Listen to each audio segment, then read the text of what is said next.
இமாம் நாயகம் புர்தா ஓதுனார்கள். அவங்க என்ன சொல்றாங்க, வலன் யதீக ரசூலல்லாஹி ஜாஹுக பி இதல் கரீம் தஜல்லா பிஸ்மி முன்தகிமி. என்ன சொல்றார்கள்?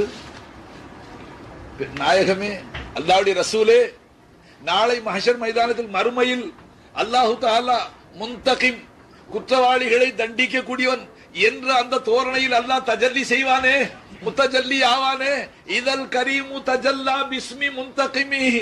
அல்லாஹ் தான் அன்றைக்கு தஜல்லி செய்வான். அல்லாஹ் தான் வெளியாவான், ஆனால் குற்றவாளிகளை தண்டிக்க கூடிய நிலையில வெளியாவான். யா ரசூலல்லாஹ், அந்த நாளையில் எனக்காக பரிந்துரைக்கிற விஷயத்திலே உங்களுக்கு அல்லாஹ் உங்களுக்கு கொடுத்திருக்கிற உயர்வு, கண்ணியம், உங்களுக்கு ஒரு அந்தஸ்து அல்லாஹ் கொடுத்திருக்கிறானே, அது கிட்டுமையாக ஆகாது. அது அந்த நேரத்தில் சுருங்கி போகாது அப்படின்னு அர்த்தம்.